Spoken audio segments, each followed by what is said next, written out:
Boa noite a todos. Eu espero que vocês estejam todos bem, que tenham começado a semana com o pé direito. Obrigada mais uma vez por estarem aqui hoje prestigiando o nosso curso que está sendo oferecido em parceria com o Consulado Geral do Brasil em Londres. Essa é a nossa terceira aula, nós estamos na metade do curso do ensino da língua de herança sobre a óptica da neurociência, com a nossa querida Ana Jaskol, que está aqui hoje para compartilhar todo o conhecimento sobre esse tema tão interessante. Vamos falar Pratinha, só, a gente vai falar, eu vou falar só um pouquinho sobre o Paul UK, então boa noite a todas. Então, para quem ainda não sabe, o Paul UK é uma união das iniciativas de ensino de português como língua de herança no Reino Unido. O nosso maior objetivo é levar a língua portuguesa e a cultura brasileira às crianças e famílias que aqui vivem. Todos fazemos parte dessa união. Aproveitamos então para agradecer a presença desse time de profissionais tão dedicados à arte de ensinar o português. Fazemos isso através de aulas temáticas, atividades lúdicas e festas populares, com o intuito de celebrar a união da comunidade brasileira e disseminar a nossa língua e cultura. Vocês já sabem muito bem de tudo isso, pois fazem parte desse processo, né? Planejando, estudando e se dedicando, seja em aulas presenciais ou virtuais. A dimensão do nosso trabalho é gigantesca. Hoje somos 9 iniciativas distribuídas em 13 unidades. E para quem quiser saber um pouquinho mais sobre o Paul UK, a gente pede para as pessoas acessarem então o nosso site, que é www.pauluk.com. Eu gostaria também de falar e de lembrar, né, sobre o Easy Fundraising, que é uma plataforma que apoia pequenos negócios. Então, baixando o aplicativo, você pode fazer as suas compras e ainda nos ajudar, sem custo algum. O Paul UK estará arrecadando uma porcentagem das suas compras através desse aplicativo. Já fica aqui o nosso muito obrigado por fazer parte de tudo isso. E eu deixo a palavra agora com a Ana para que ela dê continuidade à nossa terceira aula. Ana, é com você. Então, boa noite a todos.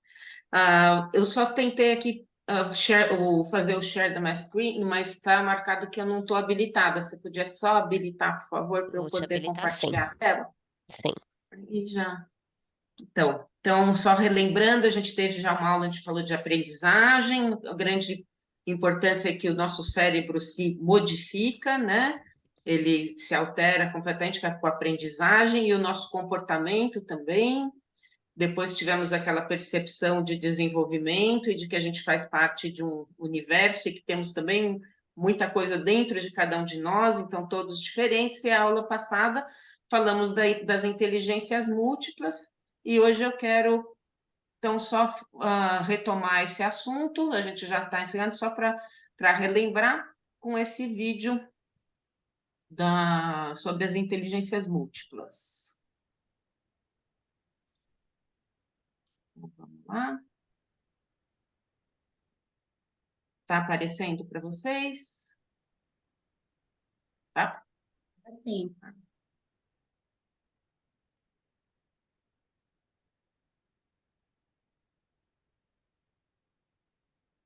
Acho que não compartilhou o som.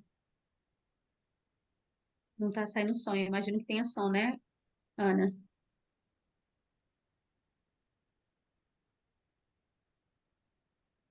Ana? Ele começa daqui a pouquinho o som. Ah, tá, ok. Oi?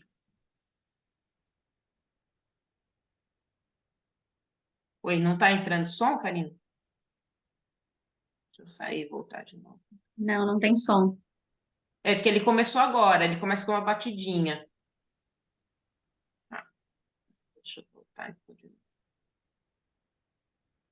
Você sabe que tem um botãozinho embaixo na hora de Sim, compartilhar, sim. que você compartilha o som, né? Eu sempre marco, mas é que esse vídeo ele começa mesmo com uma batidinha baixinha e começa o som mais ou menos no ponto que a gente estava. Deixa eu ver aqui. Vou pôr de novo, só para.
lying in bed with a cigarette.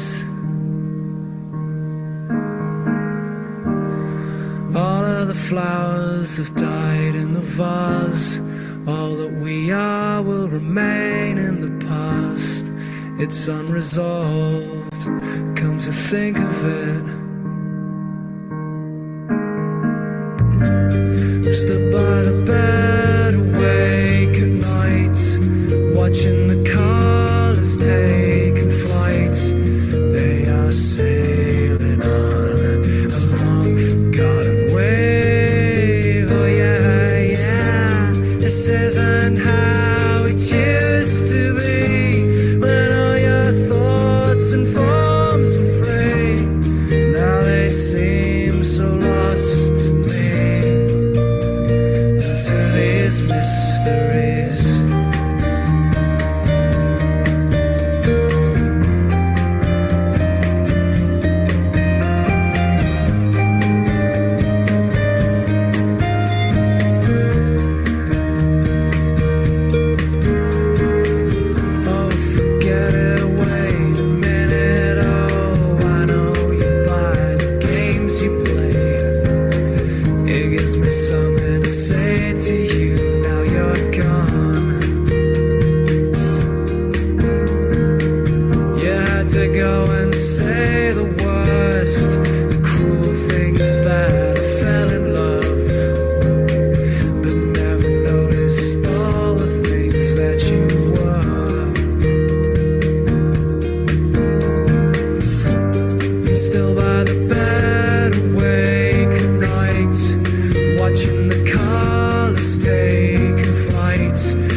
Então, pessoal, o meu objetivo de trazer aqui uma para lembrar que a gente tem que ter o respeito às diferenças, que cada um é um, todo mundo é especial, não existem duas pessoas, dois cérebros iguais nesse mundo.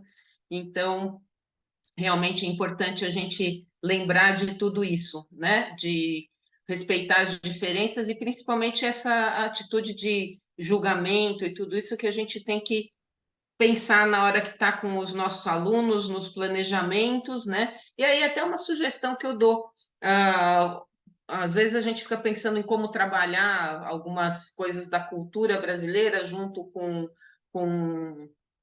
a parte da língua formal e tudo, os gibis do Maurício de Souza eles são assim um ótimo instrumento de trabalho para, vamos dizer, não para quem está no início de alfabetização, porque acho que aí pode dar uma embaralhada aí nas falas, mas, por exemplo, a gente tem o Cebolinha e o Chico Bento, que podem ser trabalhados com a parte de qual que seria a forma correta das palavras e tudo, ou seja, qual é a cultura que tem por trás, né, vamos dizer, a vida do Chico Bento, a realidade de uma vida mais rural e tudo, ou seja, tem uma infinidade de coisas a serem trabalhadas, aí o som, inclusive, do vídeo nem era o fundamental, porque é só um gibi mesmo para ser lido, né? E com esse, para lembrar que cada um tem os seus talentos, e como a gente terminou a aula passada, né, com a fala do Gardner, justamente da. Deixa eu colocar aqui.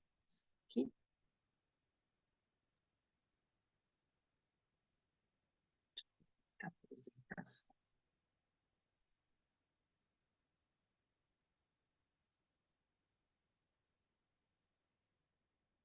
Opa,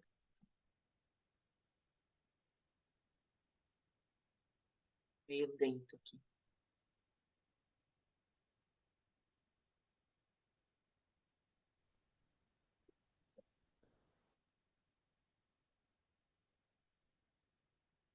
Ana, para mostrar a tela cheia, você tem que ir aqui embaixo, ó, bem no rodapé, tem um botão aqui, bem onde você está. Desce, desce, desce, desce.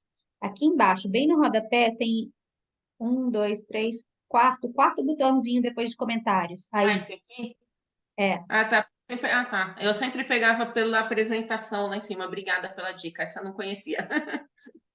vamos ver se vai funcionar, porque geralmente é assim que eu faço. Mas não abriu. Hã? Abriu?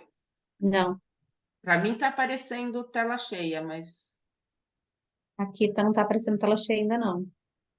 Ué, Porque está deixa eu- compartilhado o PowerPoint e não a apresentação de slides. deixa eu entrar de novo.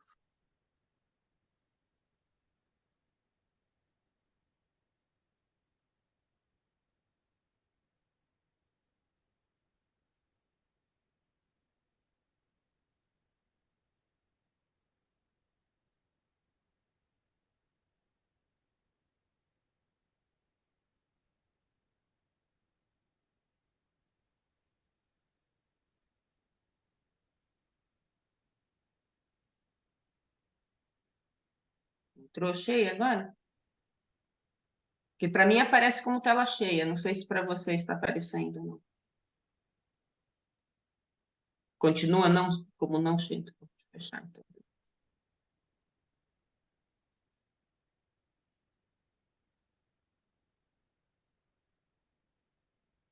Deixa eu tentar aqui na apresentação aqui dos slides. Deixa eu pôr aqui na apresentação.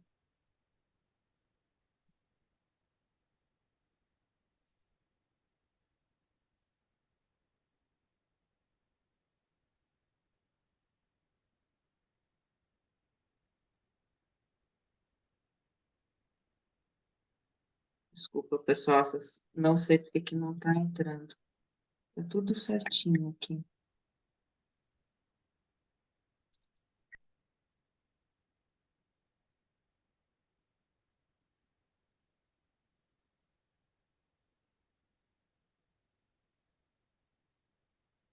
Entrou a tela cheia ou não? Não, Ué, para mim aparece como estando na tela cheia.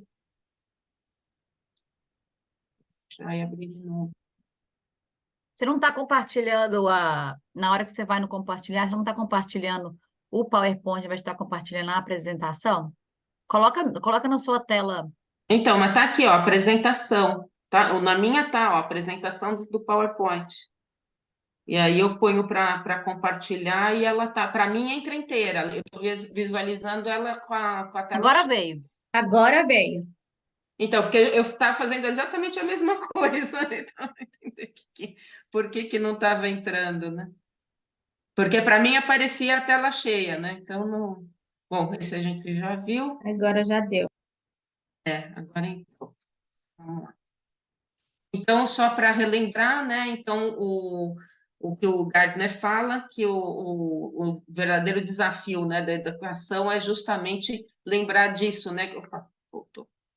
A gente tem que cada um merece lembra da individualização, né, e da pluralização, né? Então, um ensino individualizado e apresentar os mesmos conceitos de uma forma diferente, né, para atingir um público maior, né? E aí hoje nós vamos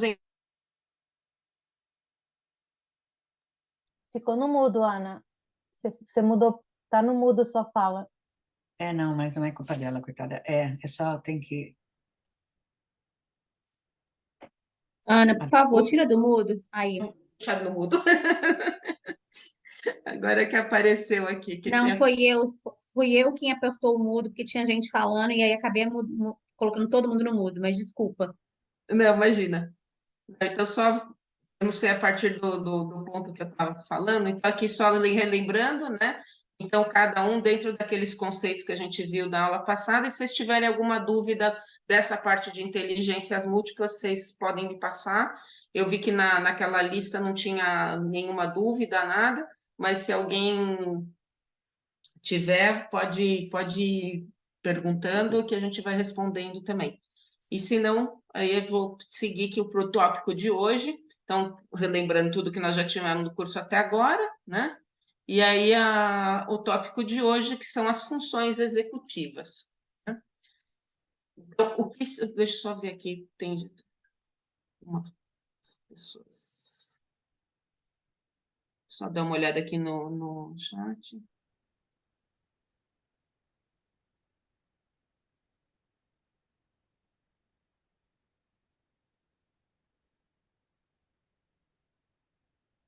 Tem uma colocação aqui da Andrea sobre realmente todo mundo tem talento e a gente tem que respeitar todas essas diferenças e procurar variar as estratégias para justamente atingir todo mundo, como disse o Gardner, né, ter essa pluralização e aceitar as diferenças, as individualidades, né?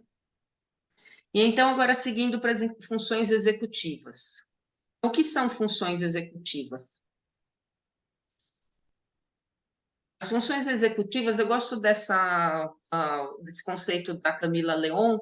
Ela é uma especialista em funções executivas, ela trabalha no Mackenzie e ela trabalha com diferentes áreas vamos dizer, da parte de psicopedagogia, e ela tem essa especialização em funções executivas.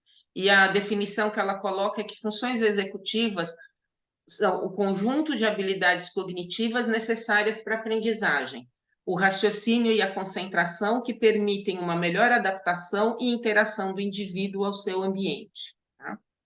Então, a gente estava vendo, vamos dizer, todas as fases de desenvolvimento, todas as variações de habilidades e de inteligências que cada um tem, e agora a gente vai acrescentar mais um fator aí, que são as funções executivas, e eu vou falar principalmente de 3 hoje, tá? Que é o controle inibitório, a flexibilidade cognitiva e a memória operacional, memória de trabalho. E tem também a atenção, que eu vou trabalhar mais na semana que vem, na próxima aula, tá? Então, para começar, eu vou passar esse vídeo para vocês também, eu acho bem legal, é da Universidade de Harvard, sobre as funções executivas. Então, são as habilidades para a vida e aprendizagem, né? Agora, espero que entre certinho a apresentação. Vamos lá.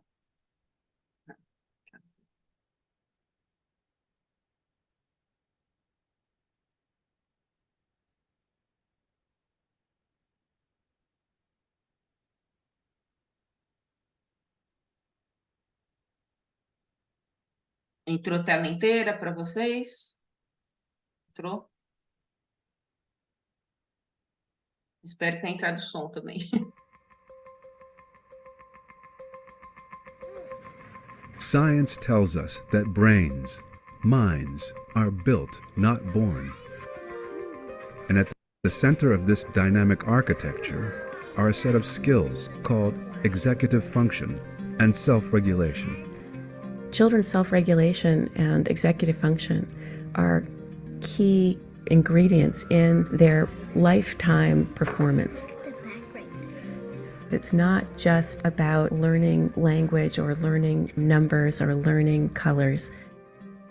We have to be able to work effectively with others, with distractions, with multiple demands. These actually are skills that contribute to the productivity of the American workforce. What should you have done next? Educators, I think, are looking for just this sort of thing. And when we describe what we mean by executive function, they say, yes, that's it. That's exactly, the problem. These kids, they can tell me these rules, but they can't actually use them. What's this? A toolbox. A toolbox. What is executive function?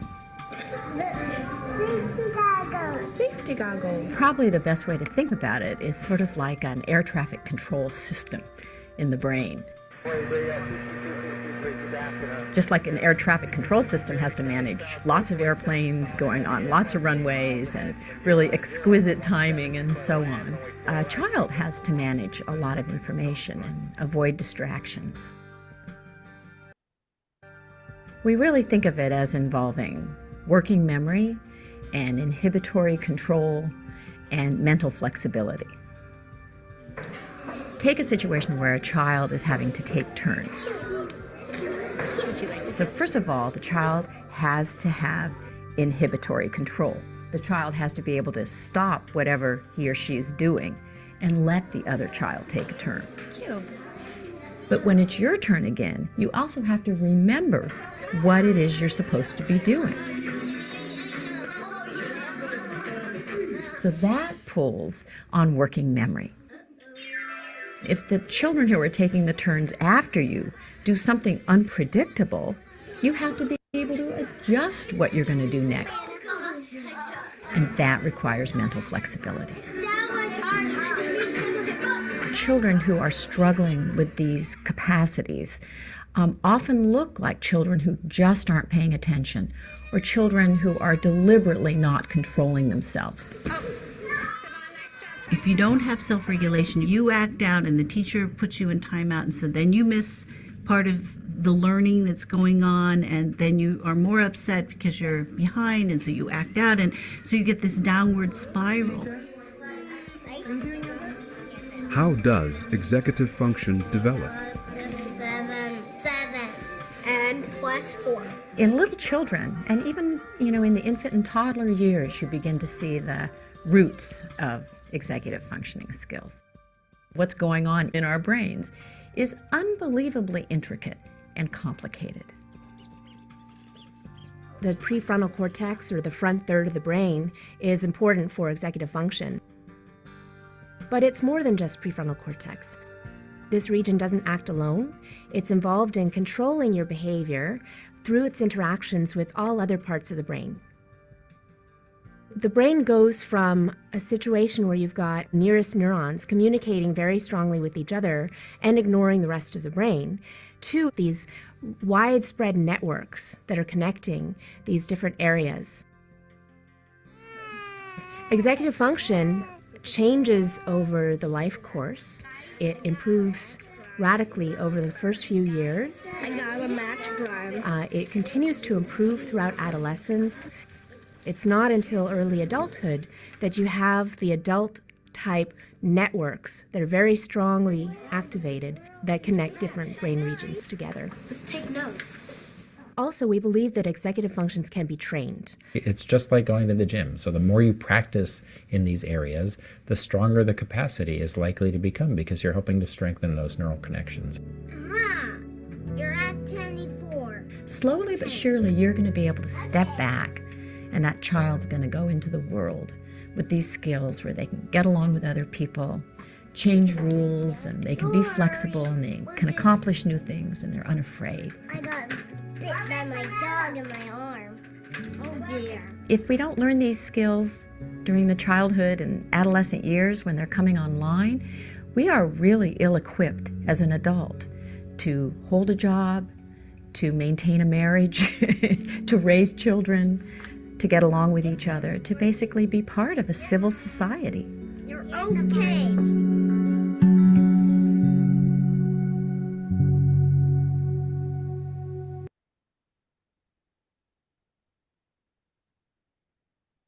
Então, pessoal, não sei se alguém já conhecia esse vídeo ou não.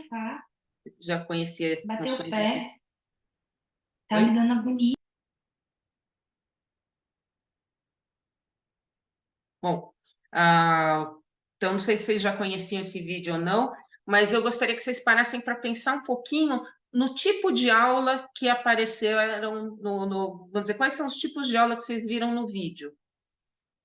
Pensa um pouquinho assim, vou dar um tempinho para vocês tentarem relembrar quais as aulas que vocês viram aparecendo no vídeo. Que tipo de atividade que predominou no vídeo?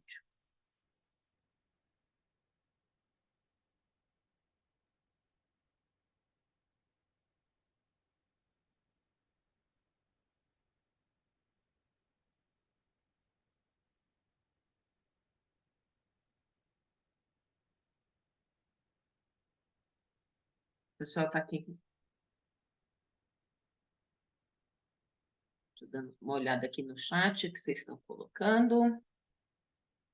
A Rita colocou do desafio do Paul, que é justamente isso, né? Que são trabalhar numa turma única com tantas diferenças. E aí o pessoal está falando mímica, memória, crianças envolvidas em ação, sentidos, todas trabalhar colaborativamente, laboratório. Então, assim, o que eu queria chamar a atenção de vocês, vários colocaram assim, e principalmente tipo de dança em que precisava imitar as poses das imagens, isso. Então, se vocês forem ver, está sendo usado uma série de sentidos diferentes, tá? De práticas diferentes, e todas elas com o que a Leide acabou de colocar, que eu estava esperando, que era brincadeiras, tá? Então, jogo e brincadeira é a base para vocês terem sucesso dentro da aprendizagem, é usar jogo e brincadeira.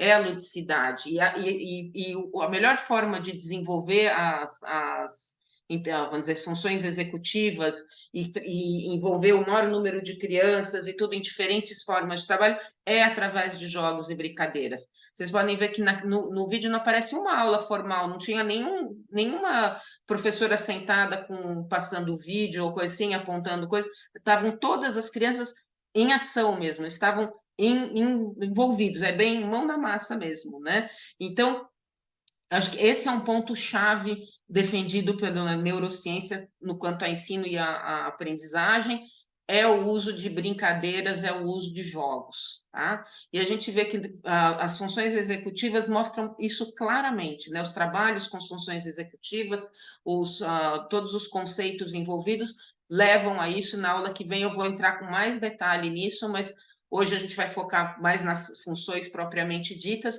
mas já seguindo nesse caminho, já introduzindo isso, jogo e brincadeira é a resposta, tá? Então, aquela ideia de procurar, vamos dizer, diferentes formas, porque a gente tem diferentes indivíduos, né, dentro da sala de aula, então a gente tem que pluralizar as formas de ensinar ou de apresentar um assunto e, ao mesmo tempo, respeitar aquela individualidade. Jogo e brincadeira é uma das formas fantásticas para ajudar nisso, tá? E a gente vai, daqui para frente, para o curso, vai entrar cada vez mais nisso, né? Então, como vocês estão colocando aqui, aprender através de brincadeira mesmo. Fico feliz também, Carolina, que você gosta. Eu acho que tem que ser mesmo com jogo, com brincadeira, com instrumento, com dança. Tem uma série de atividades que a gente faz em sala de aula e teatro, dramatização, tudo isso é fundamental. Então, não é só sentar e ficar olhando para uma lousa ou lendo um texto e tal. Também é importante, vocês têm que lembrar que, vamos dizer, a gente tem aquele pessoal que tem vamos dizer, que aprende muito visualmente, tem aqueles, por exemplo, que a criança que para ela é importante colorir uma figura geométrica, porque ela tem essa visualização e tem uma forte percepção sinestésico corporal, que ela precisa ter essa atividade de usar a mão dela para fazer aquele colorido, mas também tem aquela que tem que pular dentro do círculo, pular dentro do quadrado, tem a outra que tem que segurar um quadradinho de madeira ou de papel na mão para saber o que é. Então, é o mesmo conceito em diferentes formas. E qual a melhor forma de apresentar isso? Essa variedade toda? Jogo e brincadeira. Tá? Então, vamos sempre pensar aula como jogo e brincadeira. Aí tem prazer, aí as crianças querem ficar na escola, não querem fugir, não querem fazer as atividades. Então, muda totalmente o ambiente e a interação da turma também. Tá? Então, a próxima aula, justamente, a gente vai entrar com mais essa parte de ludicidade. Antes eu vou falar de atenção e depois a gente entra com a parte de ludicidade, né? E agora, seguindo para as inteligências, para as funções executivas, vamos ver se agora essa apresentação entra direitinho. Não sei se vocês estão vendo inteiro ou não. Para mim, continua aparecendo inteiro, tá? Então, ótimo. Então, agora acho que destravou. Então, assim, as 3 funções executivas principais que eu vou trabalhar com vocês hoje são o controle inibitório, a memória operacional ou memória de trabalho e a flexibilidade cognitiva, né? Então, vamos começar com o controle inibitório, né? Aqui tem uma listagem de quais são as coisas que a gente faz que o controle inibitório está muito envolvido, tá? Então, a capacidade que a gente tem de filtrar pensamentos, de resistir aos hábitos e tentações. Eu fiz listagens das 3, tá? Que é de um trabalho meu com uma amiga minha, e a gente fez umas listagens de quais os itens em que cada uma dessas funções executivas estão como muito importantes, sabe? Como sendo, assim, atores e atrizes principais, né?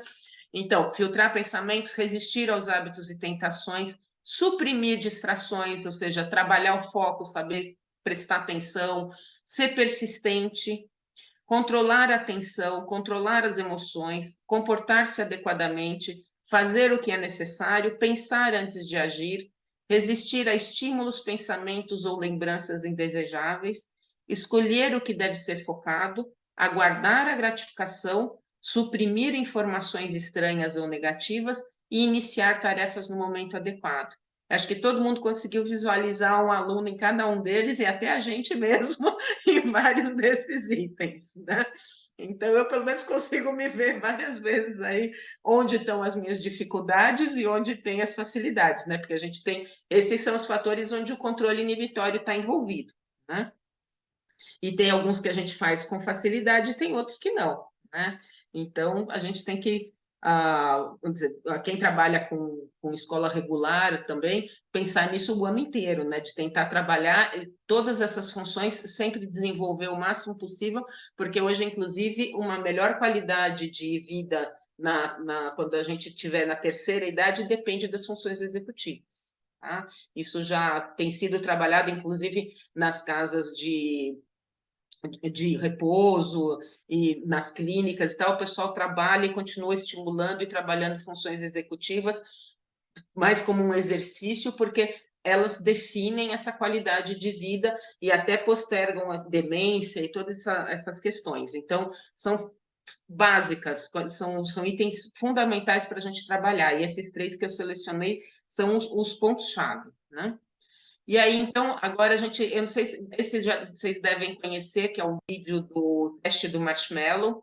Vamos dizer, quem fez pedagogia ou trabalhou nessa área já conhece, mas eu vou passar para vocês porque acho que todo mundo tem que conhecer, então a gente precisa discutir esse teste.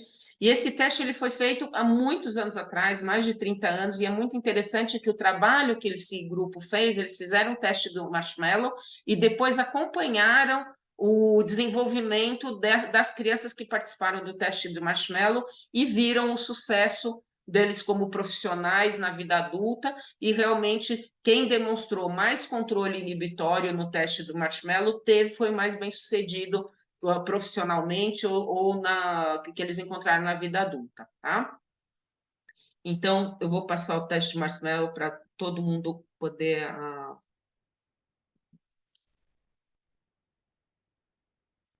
para todo mundo conhecer, que ele tem várias versões na internet, tá? Mas esse é o teste do Marshmallow original.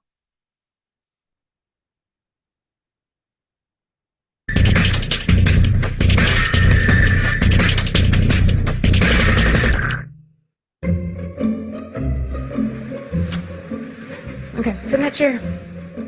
All right, here's the deal. Marshmallow, for you. You can either wait, and I'll give you another one if you wait, or you can eat it now. When I come back, I'll give you another one, so then you'll have two. But stay in here and stay in the chair till I come back, okay? All right.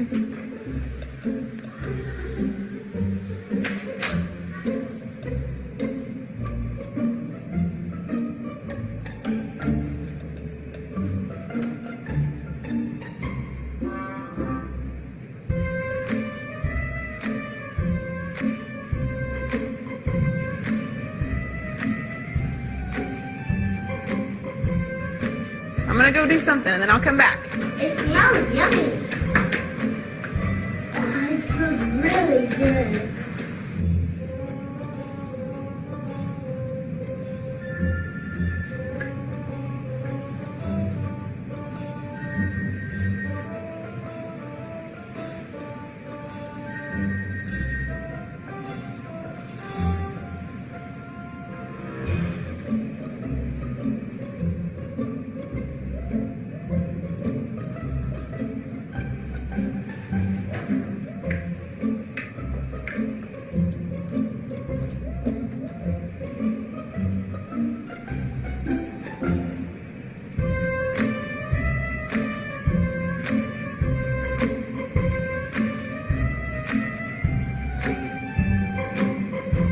It's up to you. You can have it now or you can wait. Okay?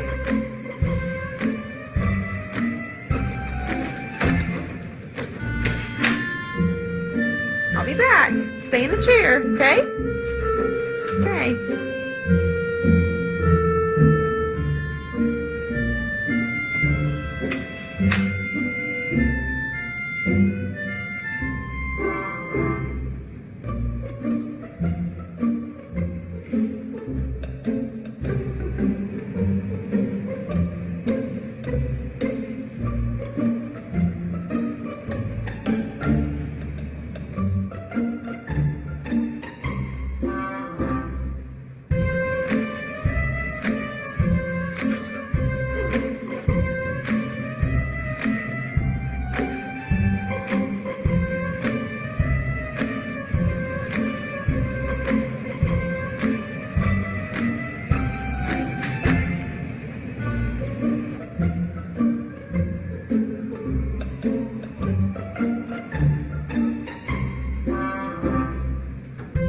So I'm gonna leave and then I'll come back, okay? So you can either eat it right now or you can wait. Either way, okay? Okay.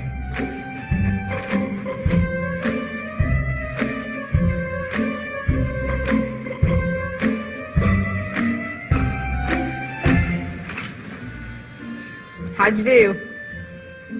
Did you do good? You did? You wanted to eat it, didn't you? Yeah. So did I tell you to give you another one? Okay, now you can have both. You need them.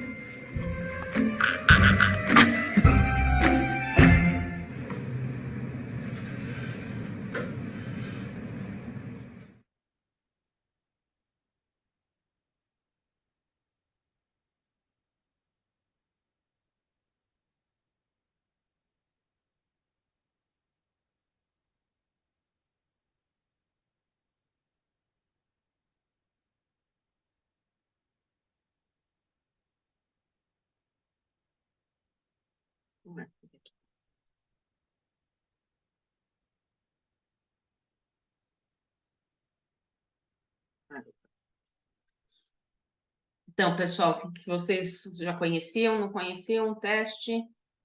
Faz um sinalzinho aí quem já conhecia ou não. Mas, então, esse é o teste bem antigo, esse é o original, dá para ver pelo tipo de filmagem, inclusive, e tudo. E assim, eu acho assim, além de ser muito, eu vejo várias vezes, né, mas eu acho interessante a gente ver as consequências disso, né, que foi um estudo super interessante e dá as ideias para a gente de como trabalhar, né? Então, por exemplo, uma coisa que eu não concordo com base nisso, é um dos pontos chaves que a gente tem que desenvolver é controle inibitório. Então, o que que a gente tem que trabalhar? As crianças terem tempo de fazer as coisas, tá? Então, não é aquela coisa de ficar a cada 15 minutos tem que trocar de atividade. Vamos trocar, vamos trocar, vamos trocar. Não, pessoal, não é a cada 15 minutos tem que trocar atividade. Dá tempo para as crianças. Faz elas aprenderem a esperar, inclusive. Começar uma atividade, por exemplo, vocês que trabalham uma vez por semana, por exemplo, aos sábados, vai fazer uma pintura com as crianças ou coisa assim, pode até mostrar o resultado que vocês esperam ou coisa assim, e fazer eles trabalharem, começarem, por exemplo, pintar o fundo do papel todo num sábado, para colar elementos só no outro sábado, para terminar depois. Isso tudo vai ajudar a desenvolver esse controle inibitório, ajudar a esperar a vez. Então, aqueles jogos e brincadeiras, principalmente atividade física, no qual tem a vez de cada um, tem que esperar. Então, por isso que as brincadeiras e os jogos são fundamentais. Esperar a vez, respeitar a vez do outro, né? Isso tudo vai trabalhar o controle inibitório, que é fundamental, porque se a gente não tem o controle inibitório,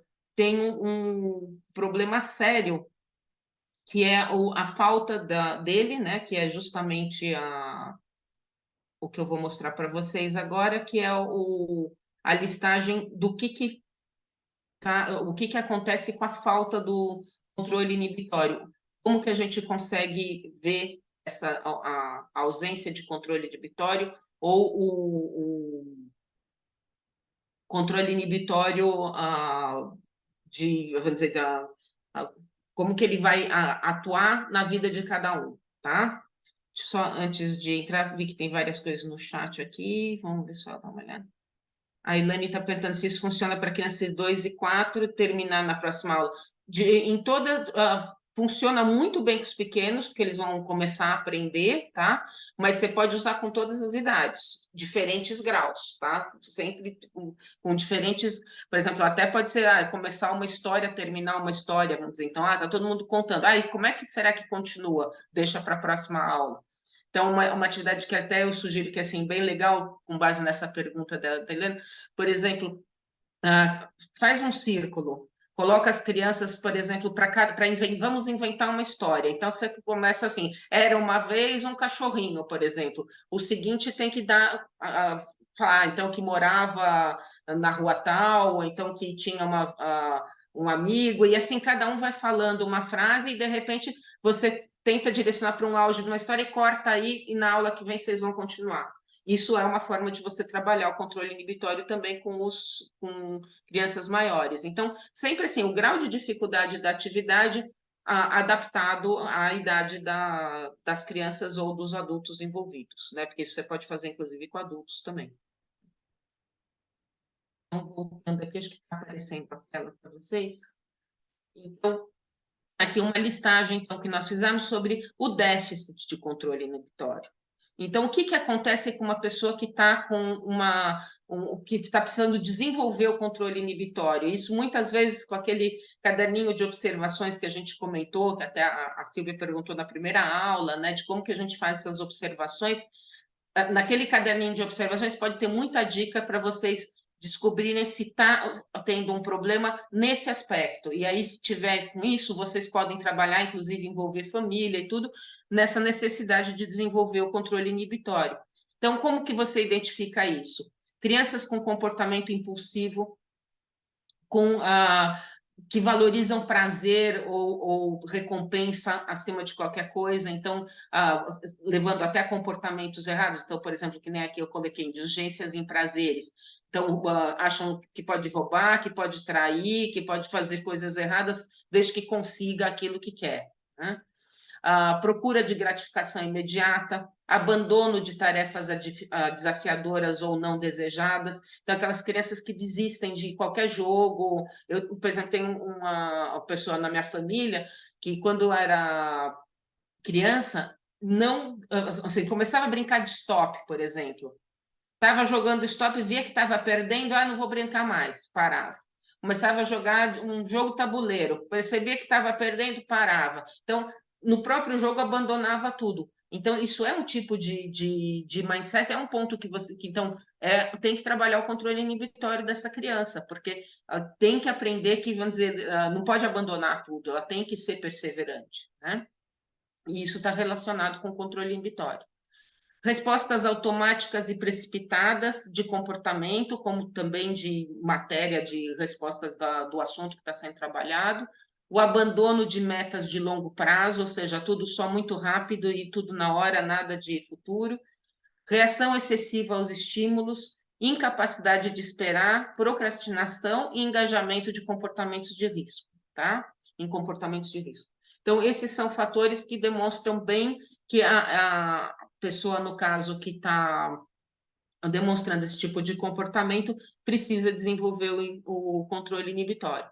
E vocês trabalhando isso em sala de aula, vocês vão ver que vai conseguindo interagir mais com a turma e vai conseguindo fazer eles também terem uma interação melhor entre eles e o ambiente de trabalho vai melhorando a cada dia, né?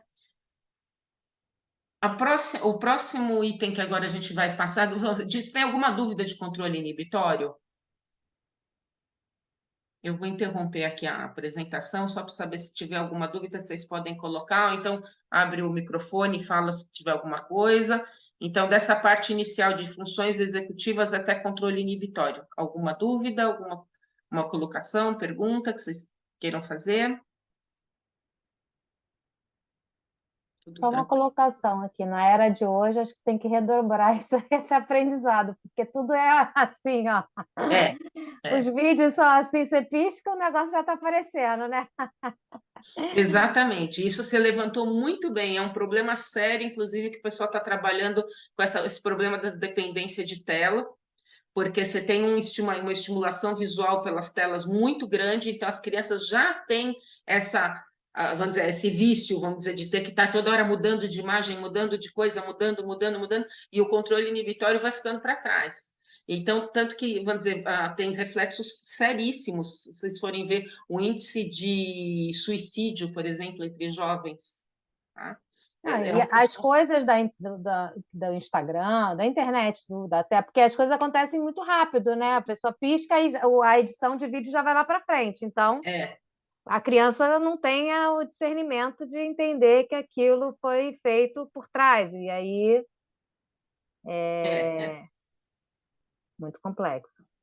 Não, é bem complicado mesmo, tanto que assim, é um fator que realmente eu acho importante, até trago em primeiro lugar, e até tem sido bem trabalhado, se vocês forem fazer, teve até um levantamento aí, acho que até vou passar para vocês a referência na bibliografia, eles fizeram um levantamento e o controle inibitório é um dos itens mais trabalhados entre funções executivas, porque tem consequências muito sérias, porque você tem, vamos dizer, essa impulsividade, fazer tudo sem pensar e tudo, tem, vamos dizer, consequências muito, muito sérias. Que então, entre os adolescentes está sendo um problema que está, vamos dizer, cada dia, eu estava conversando com a última, eu dei uma palestra lá em São Paulo ainda, e estava conversando com uma policial, e ela estava falando que o índice de suicídio de jovens, principalmente de mocinhas, ali na região da Grande São Paulo, de Cotia, a gente tem a rodovia Raposo Tavares, com várias passarelas, e elas se jogam dali. Porque assim, porque justamente essa falta de alguém falou alguma coisa ou não aconteceu na velocidade que ela queria e pronto, né? E isso está muito mais, segundo essa policial, muito mais sério entre as meninas do que entre os meninos da mesma idade, né? Só que daí os meninos um pouquinho de outra faixa etária já também tem aquele outro fator, como, por exemplo, a hora que está com um carro com 18 anos ou coisa assim, acidentes de jogar o carro no poste, de bater, de coisa assim. Então, são coisas seríssimas e que estão muito ligadas ao não desenvolvimento do controle inibitório. Tá? Que é lá atrás, né? Então, o problema já começou lá atrás, né? E eu acho que a gente, independente da área que está trabalhando, da matéria que está trabalhando, tem esse compromisso, tá? Então, a gente tem esse compromisso de trabalhar o controle inibitório, mesmo nas aulas de português como língua de herança. E é simples, basta fazer assim, uma roda e cada um espera a sua vez. Pronto, você já está trabalhando. São crianças pequenas, põe um lápis vermelho na mesa e faz cada um esperar a vez de usar aquele lápis vermelho. Enquanto isso, vai usando outras cores. Então, são detalhes pequenos que ajudam nesse desenvolvimento e que podem ter consequências assim maravilhosas na vida adulta e na terceira idade e tudo, porque tiveram esse desenvolvimento, tiveram essa oportunidade, né, de desenvolver. Ana, desculpa. Pode falar. No nosso caso, eu acho que todas as escolinhas trabalham muito parecido, são 2 horas, dependendo da turma, os pais estão ali por perto. Eu acho que é o tipo de assunto que deveria ser discutido diretamente com os pais. Enquanto professores, claro, nós sabemos que as nossas atividades estimulam ou não esta ou aquela área do cérebro, além da questão da linguagem, né? E tal. Mas é um assunto grave e que deveria ser levado ao conhecimento dos pais, porque a mim, como observadora, eu não tenho mais filho pequeno, mas observo no transporte, todas as crianças, todas estão com um telefone na mão. Sim. Ou com um tablet pequeno. Porque aquilo é um descanso para a mãe. É criança que não chora, é criança que não perturba, que não pede, que não questiona. E eu acho, e não são só as mães jovens que eu quero dizer para aí, 18, 19 anos. Mães com 30.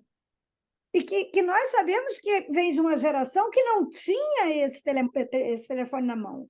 Então, por que é que esse comportamento acontece, né? É mais grave do que só a questão mesmo da neurociência, é mais grave que isso. Eu acho que é um problema de sociedade, as pessoas perderam um pouco da paciência, acho, né? E eu até acrescentaria, eu concordo com você, Rita, eu até acrescentaria que a gente também tem um problema de agora... Tá mudo. Quem tá mudo? O meu tá aberto aqui. Eu estou escutando. Eu estou escutando também. Tá todo mundo mudo. Tá. Bom, então, o que acontece? Eu acho que, além desse fator, a gente teve uma mudança no tipo de educação. Hoje, não se pode falar não para a criança. Tá? Então, imagina que vai falar não para a criança. Imagina que a criança vai ter que esperar a vez, ou vai ter que esperar alguma coisa. Não. Eu vi, inclusive, alguns nurseries que eu trabalhei aqui no Reino Unido e tudo, que eu fiquei... eu até acabei parando de trabalhar e tudo lá, porque é uma formação em alguns lugares que eu trabalhei, não, eles tinham aquilo da criança ter a vez, de ter... Agora, outros, era aquele, vamos dizer, vamos agradar as famílias e a criança. Então, a criança faz o que quiser, a hora que quiser, e eles não têm nem o cuidado, por exemplo, de guardar um brinquedo que brincou, eles simplesmente jogam no chão. Aí vai jogando, vai jogando, vai jogando. Na hora que ninguém consegue mais andar na sala, eles põem uma musiquinha lá que está na hora de arrumar tudo. Aí quem quiser arruma, quem não quiser não arruma. Porque se você não quer arrumar, tudo bem, querido, senta aqui e espera enquanto os outros arrumam. Mas aí o querido não senta, ele espera, ele vai cutucar o outro e tudo. Então, sabe, eu acho que as regras, os valores estão um pouquinho invertidos com essa educação positiva que está em voga hoje em dia, sabe? Então, isso está está comprometendo o desenvolvimento tanto das inteligências como das funções executivas. Tá? Por isso que eu acho que assim, eu acabei optando por seguir mais para essa área de capacitação de professores, de especialização de formação, inclusive de famílias e tudo, de palestra, porque tem que ter esse discernimento e como você falou, Rita, tem que falar com os pais. É assunto para se colocar em reunião de pais. Então, vamos falar, escolhe, por exemplo, vocês vão fazer reunião, pega uma função executiva e faz um exemplo prático ali com os pais. Mostra para eles o que é, para eles sentirem o que é. E mostra, através de estudos de embasamento, quais as consequências disso. Tá? Então, realmente, eu acho que é assim, fundamental. Então, o controle inibitório é um ponto-chave, tá? Para qualquer, vamos dizer, para a sociedade conviver, vamos dizer, para todo mundo ter uma vida com qualidade, com prazer e tudo. Então, a busca do prazer é tão grande que, vamos dizer, faz qualquer coisa? Não, você tem que esperar, você vai chegar, você vai batalhar por aquilo, tá? Então, são essas pequenas coisas, e isso se desenvolve desde do bebezinho pequenininho, que tem que esperar ali, sabe? Chegar a vez. Não é satisfazendo todas as vontades imediatamente, né? Então, acho que a Vanessa levantou a mão. Pode falar, Vanessa. Tá mudo o seu microfone. Desculpa. Eu concordo e acho interessante as falas de vocês. Desculpa, minha voz. Eu tenho uma filha de 3 anos e eu sou professora há mais de 10 anos em escolas internacionais e fui ter uma filha só agora, né, com 3 anos. E o que eu percebo é que, agora vendo isso, até essa resistência de não dar tela... Oi, mamãe. Oi, Tantinho, filha. Essa coisa de não dar tela e tal, eu percebo que é muito... Eu fiz uma pós também em neurociência. Só um pouquinho, mãe. E desculpa, gente. E aí eu percebo que... Desculpa. Imagino. E aí eu percebo que é engraçado que eu explico para ela o lado negativo da tela, mas aí, por exemplo, no metrô, eu acho que é como sociedade que a gente tem que ver. No metrô, ela fala, mas por que está todo mundo na tela? E aí ninguém está fazendo além de ver o celular. Então, acho que também é um comportamento social, um isolamento maior das crianças, também tem isso, né? Eu acho que como sociedade a gente também tem que levar em conta que nós somos modelos também, né? Uhum. E eles estão também sendo, né, copiando a gente em tudo. É um fato também que eu acho interessante ser falado com as famílias, né? Porque não adianta a gente, né, explicar se eles não têm modelo, nenhuma forma de modelo, né?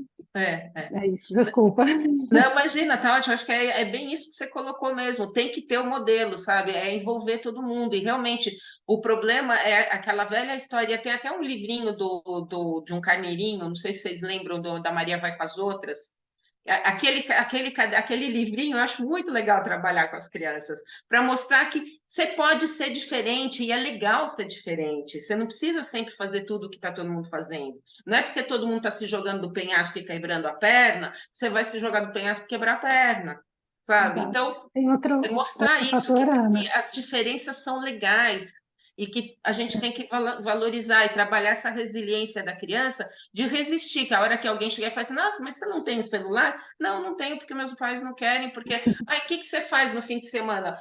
Eu vou passear com eles no parque, eu vou passear com o cachorro, eu não fico na telinha o tempo todo. Né? Leia um Então, livro, né? E outra coisa que você apontou, que eu achei interessante, é da disciplina positiva, que ela é muito mal interpretada, né? Ela não é para ser permissiva, né? É para você redirecionar o comportamento, só que as pessoas entenderam como uma permissividade, né? Então, assim, é um absurdo que eu acho que a gente tem que educar pela disciplina positiva, mas essa linha tênue entre ser permissivo, né, é muito... Ela precisa ser mais conversada, né? O não tem que existir do mesmo jeito, né? Não é justamente o que você falou. O pessoal, que nem na época que, por exemplo, estava na moda o construtivismo, que todo mundo achava que então não podia corrigir criança. Né? Então, errou, um dia na vida ele vai descobrir que estava errado. Então, alguma obra, sabe, vai baixar ali, vai aparecer, vai falar, puxa, faz tantos anos que eu escrevo essa palavra errada, nunca ninguém me corrigiu, e agora, de repente, eu descobri. Então, sabe, são as interpretações. Então, e essas interpretações realmente, e hoje essa má interpretação da educação positiva, assim como teve uma má interpretação de alguns conceitos do construtivismo, das inteligências múltiplas do Gardner também, tem muita gente que também é contra ou não aceita, inclusive eu mesmo tive uma escola que era fundamentado todo o projeto nisso, e eu ouvia críticas, e falava assim, mas imagina, dá muito trabalho, professora, trabalhar em escola sua, pelo amor de Deus, tem que se atualizar o tempo todo. Sim, Sim, a gente não está no estacionamento, a gente tem que se atualizar o tempo todo, sabe? Então, não é aquilo, me formei, tive aqui meu diploma de pedagogia, vou lá, estaciono o carro e fico com aquelas fichinhas amareladas a vida inteira. Então, realmente, a gente tem que se atualizar, a gente tem que ter esse dinamismo e tem que ter essa condição de saber a hora de parar, a hora de continuar, e isso tudo está relacionado com o desenvolvimento do controle inibitório. E falando nisso... Ana, posso sugerir um intervalo rapidinho agora? Já são 8h38. Isso, eu ia falar exatamente isso. Tem que saber a hora de parar, vamos fazer um intervalinho. Não, a gente pode até continuar conversando aqui quem quiser, mas quem quiser pode ir lá buscar um chazinho, ir no banheiro. Não, vamos fazer 5 minutos de intervalo agora, então, né? Então, são 8h40, 8h39, na verdade, então nós voltamos 8h44. Isso. 8h45, tá bom? Estou muito britânica, então vamos dar 8h45 nós estaremos de volta. Viu? Vou pausar o...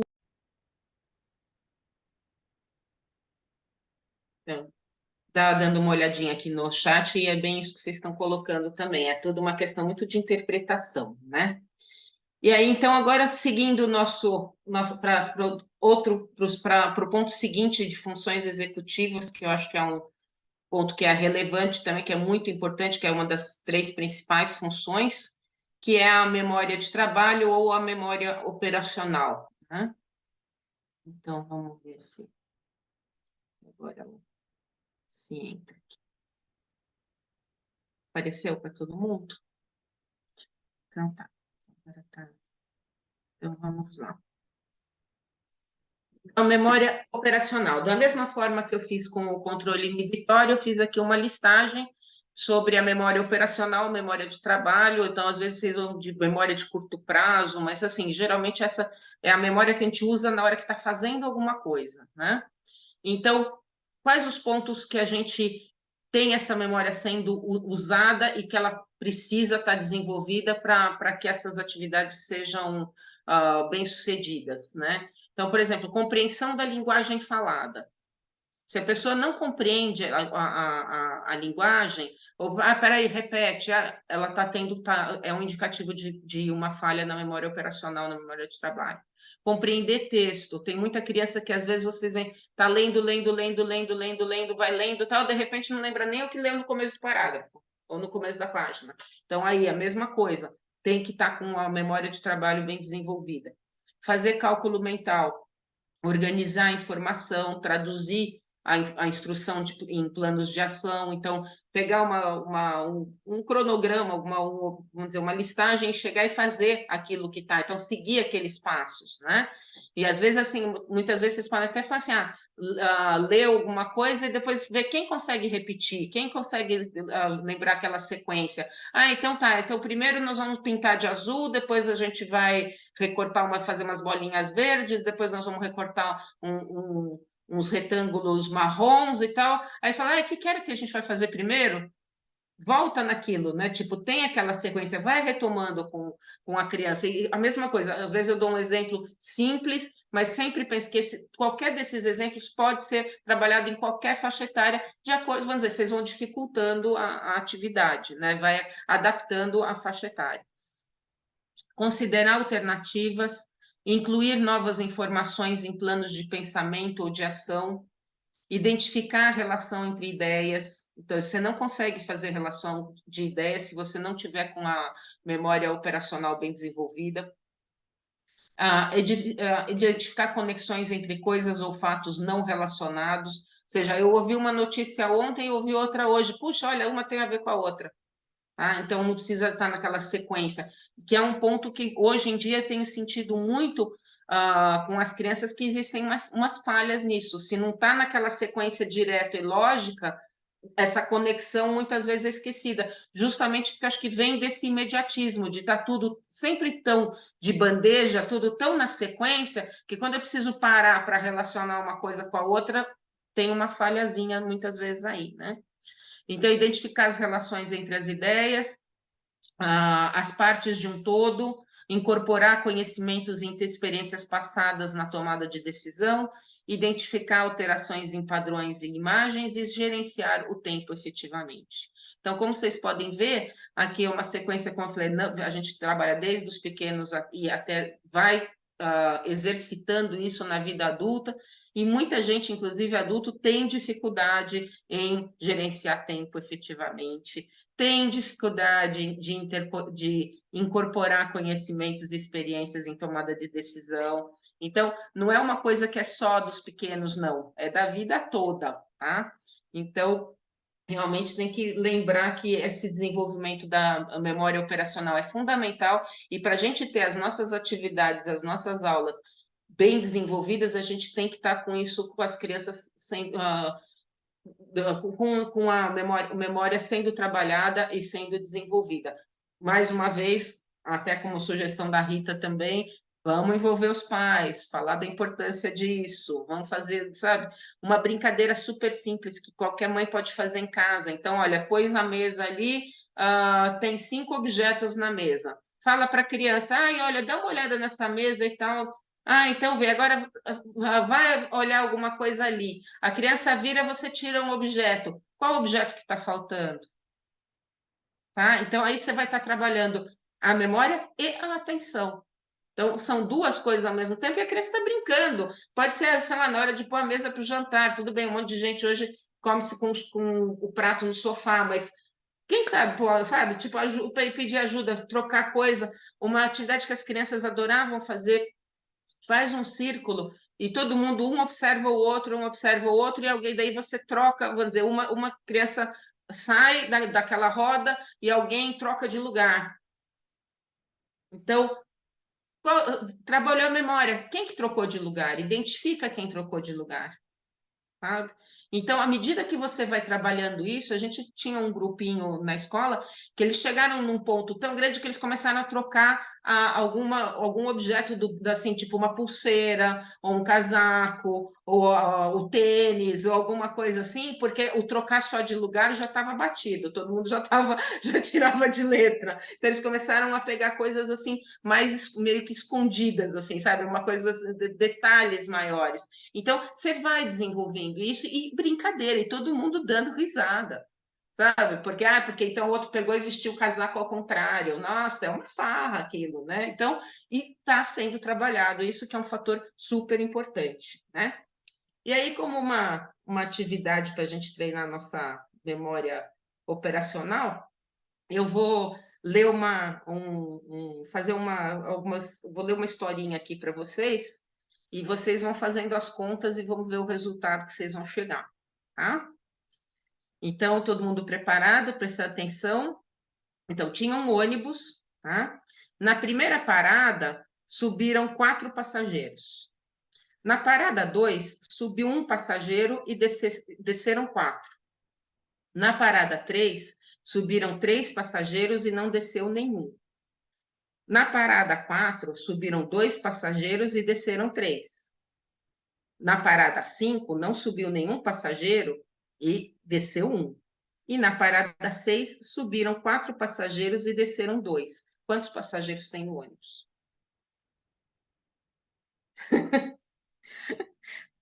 É aquilo que eu falei num ritmo diferente, como eu falei, sempre adaptar as idades, né, aos objetivos. Então, por isso que eu li rápido, de propósito, para ver se vocês acompanhavam ou não. É uma coisa, vamos dizer, são coisas simples, mas que a gente vai mudando de acordo com o objetivo. Então, ó, quem que chegou aí nas respostas? O ônibus, então, agora dá para ver, dá para fazer com calma, né? Então, parada 1, tinha 4 passageiros. Na parada 2, subiu um passageiro e desceram 4, ou seja, ficou um passageiro, né? Na parada 3, subiram 3 e não desceu nenhum, então ficaram 4. Na parada 4, subiram 2 passageiros e desceram 3, ou seja, a gente tinha 4, desceram 3, ficou 1, subiram 2, ficaram 3. Na parada 5, não subiu nenhum passageiro e desceu 1, ou seja, ficaram 2. E na parada 6, subiram 4 e desceram 2. Quantos ficaram? 4. Tá? Então, vocês viram que assim, a forma que eu fui apresentando, eu fui falando para vocês, vários tenho certeza que se perderam aí no caminho. Falou, opa, aí, quando chegou, quantos tem no passageiros? Então, isso você vai variando a forma de apresentar e o grau de dificuldade e adaptando em relação ao número, vamos dizer, à idade das crianças ou dos adultos ou dos jovens ou de quem você estiver trabalhando, tá? Então, esse é um típico exercício de memória operacional e que você pode adaptar e fazer diferentes formas de ser engraçado e fazer tanto com crianças como com adultos, pode mostrar figuras, pode mostrar livro, pode, por exemplo, uma coisa que também a gente trabalha é combinar algumas coisas, por exemplo, eu vou ler uma história sobre animais, então eu vou combinar que cada vez que eu falar a palavra cavalo, todo mundo vai fazer com a boca. Sabe? Então, sabe, pegar e dar elementos para as crianças menores. Para os maiores, você vai podendo até fazer diferente. Você vai todo mundo ter que olhar para o lado, ou vai todo mundo, sabe? Não necessariamente o que está relacionado com o cavalo em si, mas tem um outro aspecto. Então, por exemplo, então, quando vez que eu ler a palavra cavalo, todo mundo vai olhar para o lado direito. Cada vez que eu ler a palavra elefante, todo mundo vai olhar para o lado esquerdo. Então, você vai associando diferentes atividades e isso você vai estar exercitando a memória operacional e vocabulário, uma série de coisas, e pode incluir isso em dramatização, em teatro, em muitos aspectos, tá? E aí, da mesma forma que com o controle inibitório, vamos dar uma olhada o que acontece com os déficits da memória operacional. Então, onde que começam os problemas? Quando a gente não está com essa memória bem trabalhada, bem desenvolvida. Compreensão de leitura, tá? Não dá certo, porque a pessoa acaba se perdendo, então não funciona quando você está com a memória operacional comprometida, a memória de trabalho com déficit. Seguir e lembrar direções. Tá? Então, aquelas atividades por exemplo, fazer dicas de papel e falar para seguir, para achar um objeto escondido. Então, vira à direita, anda 4 passos, vira à esquerda, coisa assim. São brincadeiras que vocês podem fazer e vocês podem fazer isso adaptando em diferentes formas. Então, por exemplo, dependendo da turma, colocar, então coloca um objeto escondido, ou então coloca um papel com uma pergunta, ou com um problema de matemática, ou com uma fotografia, e aí a pessoa vai ter que ir seguindo aquelas direções e vai lembrando e vai tendo que chegar no ponto e resolver os problemas, né? Tomar nota em aula, então está aí um problema de crianças maiores e adultos. Se a memória operacional não foi bem desenvolvida, não foi bem trabalhada, tomar nota em aula é um problema, tá? Porque vai começar aqui, aí o professor já está falando, já perdeu tudo e pronto, né? Já se atrapalhou. Cálculo mental, elaboração de plano de ação, fazer conexões, tá? Entre fatos, coisas que não são relacionadas, conforme eu tinha falado na existência dela também. Ver partes de um todo, problemas de concentração e de reconhecimento de padrões, tá? Então, todos esses fatores, a memória operacional é um ponto-chave, tá? Então, às vezes a gente não percebe, mas é um aspecto que é super importante, tá?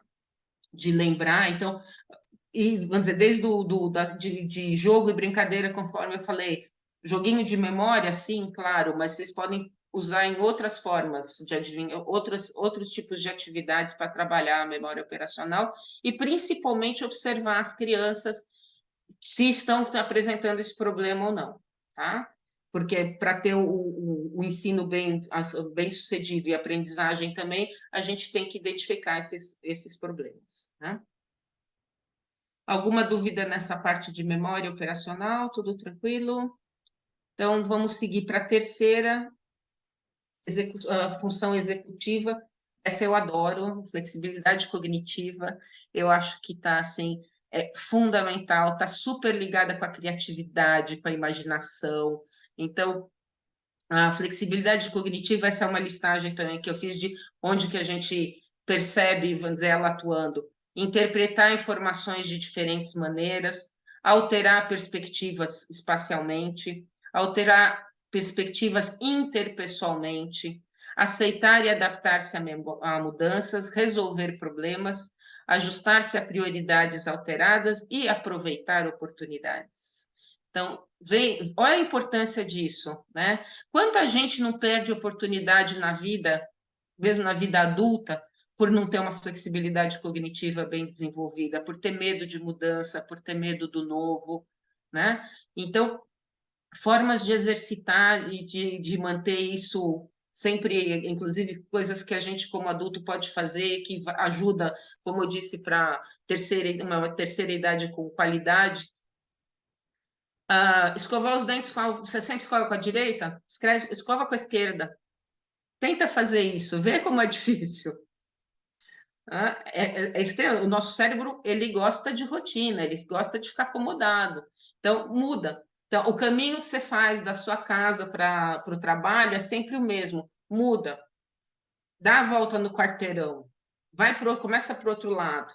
Sabe? Então, são pequenas alterações que você faz na rotina que você vai estar exercitando a flexibilidade cognitiva, e essa é fundamental, essa flexibilidade cognitiva, inclusive, para tudo, vamos dizer, para um desenvolvimento profissional, para um desenvolvimento, como está até escrito aí, olha, alterar as perspectivas interpessoais, ou seja, os relacionamentos, tudo isso está relacionado com flexibilidade cognitiva. Se a gente tiver aquela visão fechada, um mindset fixo, tá? Até aí eu já estou introduzindo um outro conceito, que é do mindset, tem até um livro que eu recomendo, que é bem legal, que é da Dweck, chama Mindset, e ela fala do mindset fixo, do mindset em desenvolvimento. E como são as crianças e alunos que têm esse mindset fixo e os que têm desenvolvimento. Tem umas partes do livro que são meio chatinhas de ler, a gente tem que falar, mas ela coloca muitos exemplos de pessoas bem desenvolvidas, vamos dizer, bem sucedidas, principalmente profissionalmente, e quais são, ela faz uma análise dos mindsets deles. E realmente, se você não tem essa flexibilidade, as coisas ficam muito mais complicadas, tá? E a gente perde oportunidades. Então, realmente, perde oportunidade de emprego, perde oportunidade de viagem, perde oportunidade de comprar uma casa, perde uma série de oportunidades que podem aparecer na frente da gente por não ter flexibilidade, por estar sempre acostumado com aquela rotina, com medo de mudança, com medo do novo. Então, flexibilidade cognitiva, eu particularmente acho que, assim, fundamental, e é um ponto que eu sempre gostei muito de trabalhar e estimular, que eu acho que inclusive, muito divertido, porque você trabalha toda a parte de imaginação, de criatividade, né? Então, a minha paixão, projetos, então, é isso que você acaba trabalhando com a flexibilidade cognitiva, né? E aí, para ver, eu vou passar para vocês o Pip, que é esse cachorrinho que tem uma flexibilidade cognitiva muito legal. Então, eu gostaria que vocês assistissem esse vídeo e prestassem atenção nos pontos que aparecem no vídeo, que mostram que ele tem uma flexibilidade cognitiva bem desenvolvida. Tá? Então, vamos lá.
Então, pessoal,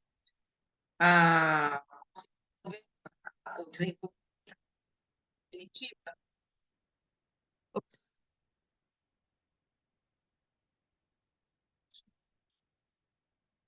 Tinha parado e voltou. Então, vocês conseguiram ver a flexibilidade cognitiva do Pip, né? Ele até aquela hora que ele pega a bolsa da moça e usa como guia, né, para tirar ela lá da área de construção e tudo. Tudo bem que ele deu uma roubadinha ali na hora de entrar na escola com a orelhinha, né? Foi meio danadinho, mas depois ele foi resolvendo os problemas. Tá? Então, essa solução dos problemas está baseada na flexibilidade cognitiva.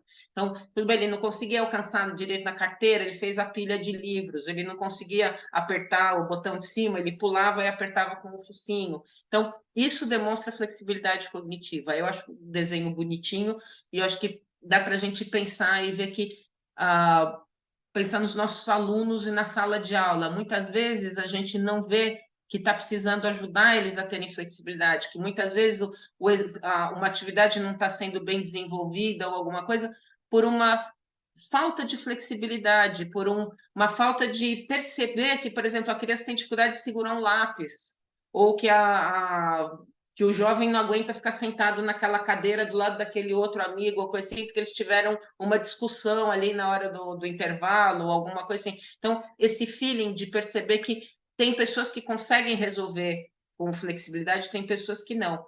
No vídeo que eu mostrei no início da aula, não sei se vocês lembram, um menininho que deixa cair um Tupperware com sanduíche e fica desesperado, chorando com aquele potinho com sanduíche no pé. Ali está claro que a flexibilidade cognitiva está zero.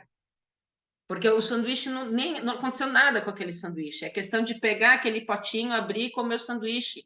Mas não, o pote caiu no chão, pronto. O menino entrou em pânico e está ali chorando desesperadamente, sem conseguir resolver o problema dele. Então, essa falta de capacidade de resolver os próprios problemas, de procurar alternativas, isso são indicadores de déficit da flexibilidade cognitiva. Tá? Algum ponto que vocês queiram levantar desse vídeo, alguma coisa? Se quiserem, pode abrir o microfone, que a Leide está com a mão levantada, pode falar, Leide. No caso, atividade para a gente trabalhar essa flexibilidade não seria, por exemplo, às vezes você levar a criança a pensar em várias possibilidades para resolver o mesmo exercício. E isso desenvolve essa flexibilidade na criança também, não é? E às vezes fala, então nós vamos fazer um trabalho, mas qual a melhor forma de fazer? E deixar eles participarem para que eles possam desenvolver essa flexibilidade. Eu acho bem interessante isso na sala de aula. Sim.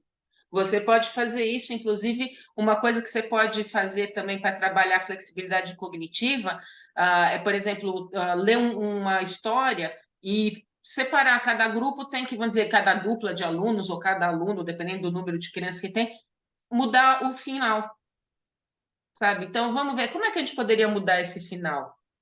Como que vocês acham que poderia ser, sabe? Mudar diferente, colocar diferentes finais, ou então numa atividade, por exemplo, de matemática, então, sei lá, eu tenho que fazer conta, como eu posso fazer essas contas de forma diferente daquela tradicional tabelinha que eu vou fazer? Será que eu posso mudar os números? Então, por exemplo, se eu vou fazer uma conta de 120 mais 20, então tá, deu 140. Mas será que se eu puder pensar que é 100 mais 20 mais 20, ou então se for 100 mais 10 mais 10 mais 10, sabe? Então, mudar essas, até a imagem para as crianças fazerem de formas diferentes, e eles até você pode entregar para um grupo, vamos dizer, 100 mais 10 mais 10 mais 10 mais 10, o outro 120 mais 20, o outro 110 mais 30, e depois você põe tudo aquilo comparando e todos vão dar o mesmo resultado. Sabe? Então, são formas de trabalhar a flexibilidade cognitiva e, como até comentei, mudar, por exemplo, o hábito de escovar o dente com a mão, você sempre usa. Então, então tudo bem, até fazer uma brincadeira, vamos tentar escrever o seu nome com a mão esquerda, se você é destro, com a mão direita, se você é canhoto. Então, sabe, propor coisas que alterem a rotina, né? Então, qualquer coisa assim trabalha a flexibilidade cognitiva. E essa forma que você falou é bem isso. E eles acabam se divertindo, porque fica sendo super legal, né? Uma coisa que eu sempre gostei muito, que eles se divertiam muito, é pegar uma atividade e falar quais as matérias que estão envolvidas nessa atividade. Num desenho, por exemplo. O que vocês acham que a gente pode estudar nesse desenho? Então, sei lá, você pega ali o desenho do Mago Merlin. E falar, então, que matérias que a gente podia usar esse desenho?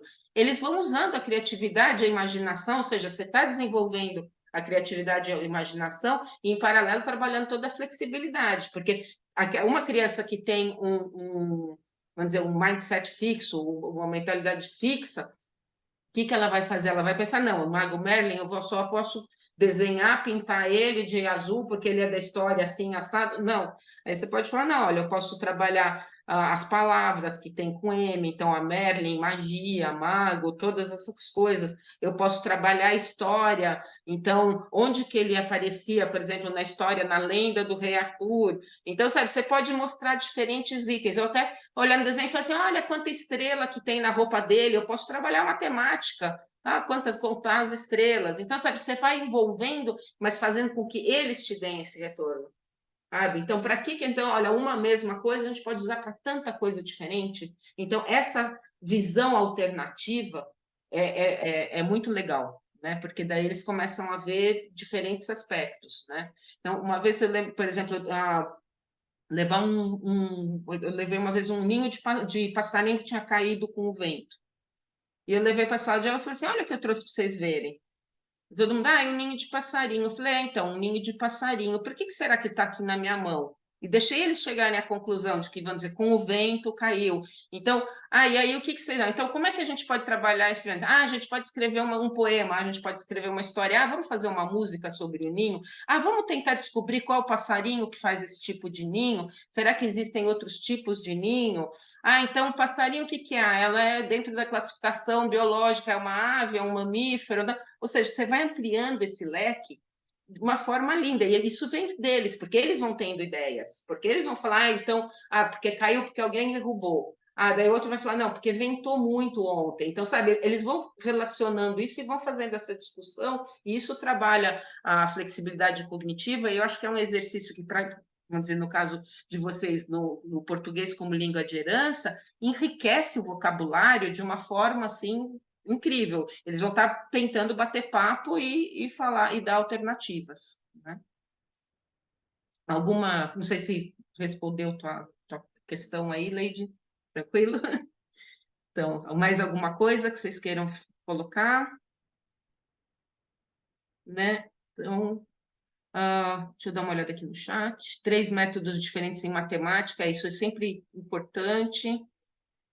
Dar oportunidade que veja multiplicidade, é justamente isso, né? Multiplicidade de possibilidades.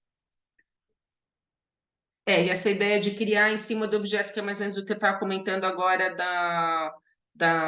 sobre por coincidência do ninho. Eu não tinha visto, tá no teu. Foi uma sincronia de pensamento aí, Rita. Uma Então, pedra, uma folha, dá para fazer qualquer qualquer coisa. coisa.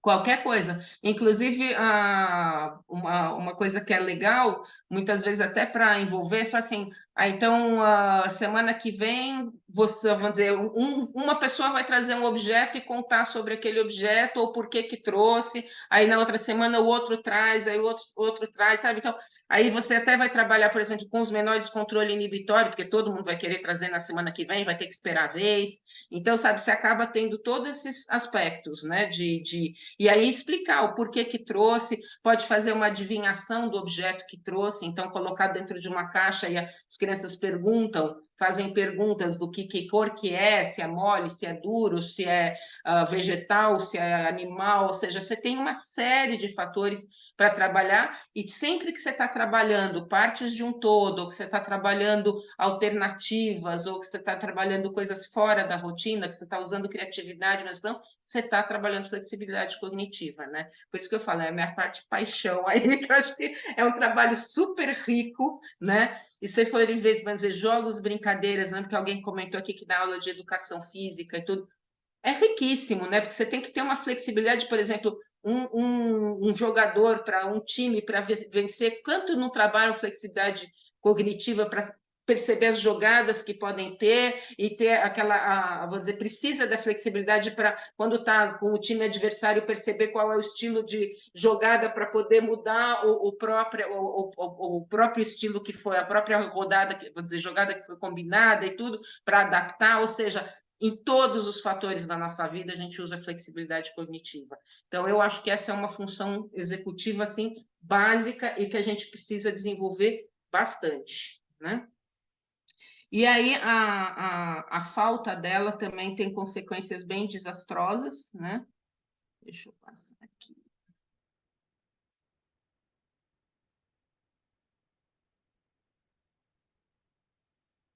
Entrou?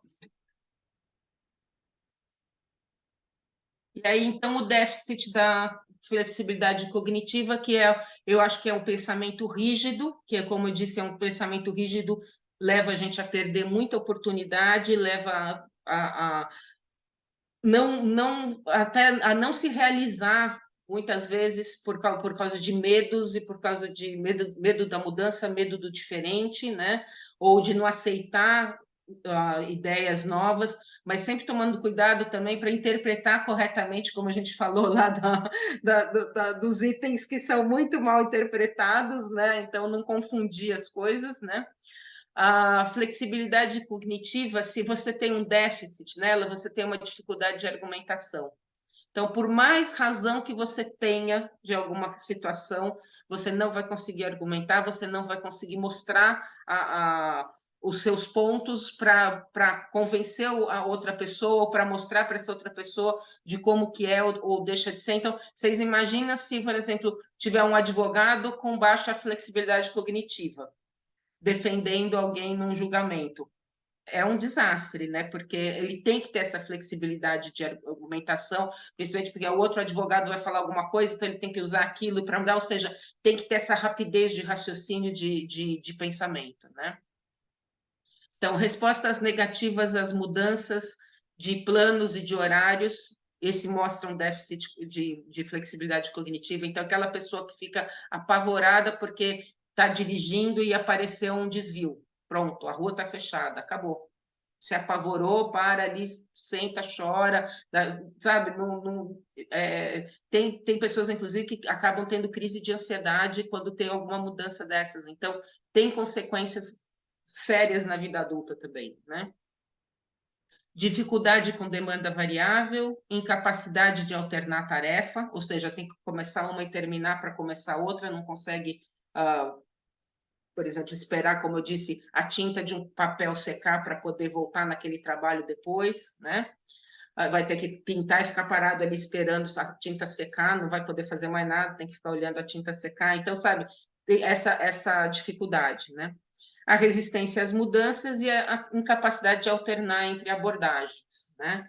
Então, isso para a gente, como educador, como professor, a gente tem que ter flexibilidade cognitiva, porque a gente tem que saber alternar as abordagens que a gente vai fazer, porque a gente tem alunos diferentes. Então, cada aluno é uma abordagem, cada aluno é um tipo de atividade, é um tipo de trabalho, então a gente precisa ter essa flexibilidade bem desenvolvida. Bom, com isso, eu queria mostrar para vocês essas 3 funções executivas principais, né?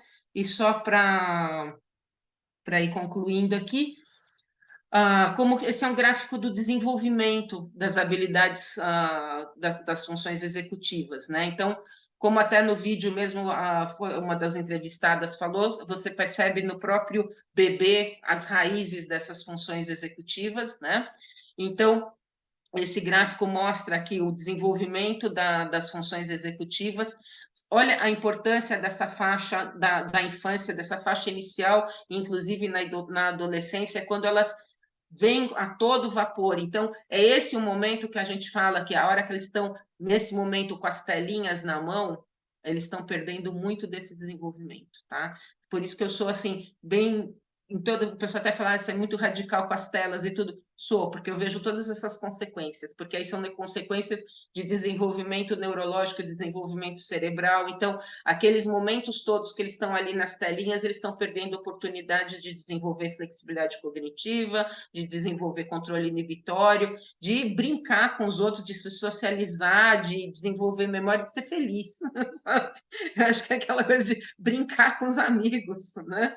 Então, essa faixa etária dos pequenininhos não é para dar tela, não é para ficar pondo para assistir televisão ou para ficar brincando no celular, olhando o celular, ou até como a gente, pelo menos eu não sei aqui, onde eu moro não tem nenhum shopping grande assim com área de alimentação, mas em São Paulo era muito comum eu ver a criança com o celular na praça de alimentação e a mãe enfiando batatinha na boca, porque a criança nem a batatinha não pegava sozinha. Ela estava ali fixa no celular e a mãe ia pondo a batatinha ou segurando o sanduíche para a criança dar uma mordida. Então, sabe, a gente tem problemas sérios com isso, né? Então, e como vocês podem ver, olha, o gráfico aqui vai até os 80, ou seja, tem esse desenvolvimento e esse desenvolvimento tem que ser mantido e tem que ser exercitado para a gente ter uma qualidade de vida por todas as nossas fases do desenvolvimento humano. Tá? E aí, eu queria mais... Aqui tem um fluxograma. Então, mostra mais ou menos... Então, você tendo uma gestação saudável, vai passar por uma primeira infância com interações sociais saudáveis. Então, aqui, esse fluxograma, ele ressalta alguns pontos que são importantes para ter um bom desenvolvimento das funções executivas, né? Então, começa na gestação, a primeira infância, interações sociais saudáveis. Não é interação com o celular, não é interação com a televisão, é interação social pessoa a pessoa, é brincar de esconde-esconde, é jogar bola, é brincar de casinha, é brincar jogo, brincadeira, jogo de tabuleiro, jogo da memória, o que for. Então, com isso, o que acontece? Você tem um pleno desenvolvimento das habilidades iniciais que são associadas às funções executivas. Então, é o ponto de partida, você está ali naquele comecinho, dando o ponto de partida para o que vai ser desenvolvido mais para frente, né? E isso vai ao longo da infância, vai se aprimorando, vai crescendo, e na adolescência a gente tem um aprimoramento dessas habilidades de funcionamento executivo, tá? Que já começaram na primeira infância, só que, eu não sei se vocês lembram do vídeo, eles falam muito do lobo frontal, tá? Do pré-frontal. Então, as habilidades, as funções executivas estão muito associadas com o desenvolvimento do nosso lobo frontal. E ele só se completa por volta dos 20, 24 anos de idade. Tá? Então, esse pleno desenvolvimento vai se dar também com a maturação do cerebral também. E aí, com isso, a gente tem uma vida adulta. Se a gente desenvolveu as funções executivas de uma forma legal, a gente tem uma vida adulta mais saudável, tá? Então, tanto física como mentalmente, um melhor desempenho em vida acadêmica, em vida profissional, né? Então, emprego, escola, e menores chances de adotar comportamentos de risco, tá? Como o uso de drogas e cometer crimes. Que isso está relacionado com aquele nosso primeiro item, que era do controle inibitório. Se você tem um bom desenvolvimento do controle inibitório, é muito menor o risco, vamos dizer, o risco de você se envolver nesse tipo de problema é bem menor, né? Então, esse fluxograma traz essa ideia. A gente tem só alguns minutinhos para encerrar. E aí, então, eu vou deixar esses 4 minutinhos que a gente tem aí, se tiver alguma dúvida, se alguém tiver alguma dúvida.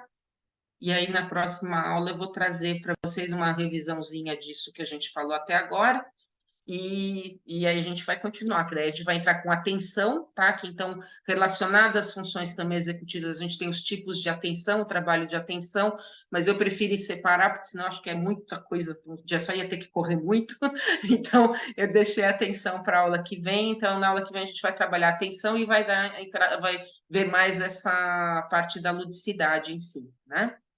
Então, tem alguém que queira fazer algum comentário, alguma coisa sobre a aula, alguma dúvida? Ana, tem um comentário da Emily no chat, se você quiser dar uma... Deixa eu ver aqui. Emily, eu gosto muito de usar imagens. Poderia iniciar uma história, deixar algumas imagens disponíveis, e os alunos escolhem e continuam a história tentando encaixar a imagem escolhida por eles ou disponível para construir a história. Você acha que as imagens limitam a criatividade, já algo já vai ser dado, pronto? Não, eu acho que não limita, principalmente se você tiver uma quantidade grande de imagens que vão dizer diferentes possibilidades. Se você tiver, vamos dizer, um número limitado de imagens, você só vai poder direcionar essa história para um caminho. Você pode até começar assim. Então, por exemplo, para eles se exercitarem, você quer fazer uma história que seja conhecida. Então, por exemplo, pega uma história qualquer que seja conhecida de todo mundo, e pega imagens e faz eles exercitarem mostrando a história com aquelas imagens naquela sequência. Então, aquilo vai ser uma introdução a esse tipo de atividade. Então, eu vou mostrar com essas imagens, mas assim, o começo, meio e fim da história é o mesmo, ninguém vai mudar nada. E aí, depois você propõe com diferentes imagens. E eu acho que isso não limita e não... Vamos dizer, não vai ser limitante da criatividade. A mesma coisa que, por exemplo, muitas vezes o pessoal fala, mas se o professor mostra como que desenha uma árvore, vai limitar. Não, não vai limitar se você mostrar diferentes tipos de árvore. Você não precisa desenhar uma só, você pode desenhar várias, tá? Então, se você falar que todo mundo tem que pintar sempre daquele jeito, aí sim vai estar limitando. Mas se você sempre tiver uma variedade, se você apresentar uma variedade, não vai ter limitando. Tá? Eu acho essa sugestão muito legal, Emily, e a única coisa que eu falo é isso, assim, não põe de cara para eles imaginarem, põe uma coisa para eles conhecerem a dinâmica do trabalho. Então, vocês vão formar uma história com imagens, às vezes você pode até fazer por exemplo, imprimir uma folha para eles colorirem, não sei que faixa etária que você está pensando em trabalhar, mas, por exemplo, ou dar impresso uma faixa com as imagens embaralhadas, eles recortam e colam numa folha na sequência certa. Então, trabalhei as imagens na sequência certa, essa é a ideia. Agora, vamos inventar uma história? E aí você solta a criatividade e deixa eles escolherem as imagens. Mas para eles terem uma experiência inicial de como trabalhar o que você está querendo trabalhar, para você não perder o objetivo da atividade pela falta de conhecimento da técnica, tá? É mais ou menos essa a ideia, tá? Por isso, assim, trabalhar primeiro uma vez um exercício pode ser bem rapidinho, com uma coisa simples, direta, que eles entendam o que é construir uma história através de imagens, e depois abrir o leque, né? Rita levantou a mão, pode falar, Rita. Eu só ia dizer que eu fiz uma atividade desse tipo que a Emily estava com dúvidas, com a história do Uma Arara e Sete Papagaios, da Ruth Rocha. Então, primeiro eu contei a história, mostrei o livro, né? Fui contando a história, e depois eu distribuí imagens que não eram do mesmo livro, era da mesma história, mas edições diferentes, e as crianças precisavam se colocar na ordem para formar a história. Eram crianças de 4 a 6 anos, olha, funcionou lindamente, e depois, no final, depois que eles montaram aquela história, nós mudamos o final. E se você fosse o pai do Poti, você também ia levar os papagaios para a aldeia? Então, não ou sim. E aí eles trabalharam em grupos para criar uma nova história com desenhos, porque eram muito pequenos e não eram capazes de escrever. Funcionou lindamente, viu? Ah, legal, não, parabéns, muito legal mesmo a iniciativa e tudo. E é aquilo que eu falei, é usar a nossa flexibilidade cognitiva, tá? E a nossa criatividade e a imaginação, e eu tenho certeza que vocês vão ter aulas maravilhosas aí. Mais alguma coisa? Senão a gente pode encerrar. Não sei o que. Tranquilo? Bom, acho que o que eu tinha para trazer para vocês de básico de função executiva é isso. A aula que vem a gente continua. Se tiverem alguma dúvida, pode mandar, entrar em contato. E semana que vem a gente vai entrar com atenção. Atenção e a ludicidade e mais fases de desenvolvimento e neurociência por aí. Obrigada pela participação de vocês. Obrigada, Ana. Muito obrigada. Muito obrigada. Quero agradecer em nome do POI-UK, do Consulado Brasileiro, Consulado Geral do Brasil em Londres, a presença de todo mundo hoje à noite aqui, e agradecer a Ana mais uma vez por compartilhar o conhecimento conosco. Vou deixar aqui no chat mais uma vez também o link para o Drive, que está sendo compartilhado o material da aula dela, e também há um documento lá que vocês podem deixar dúvidas e perguntas para a Ana também. Vamos fazer a foto? Vamos fazer uma foto, mas antes de fazer a foto, quero lembrar que cadastrar no Easy Fundraising é muito importante para ajudar o POI-UK a desenvolver esse projeto lindo que a gente vem desenvolvendo. Então, vou deixar também no chat esse link aqui do Easy Fundraising para vocês. E muito obrigada, boa noite. Nós vamos parar a gravação para fazer a nossa foto oficial e nos despedir.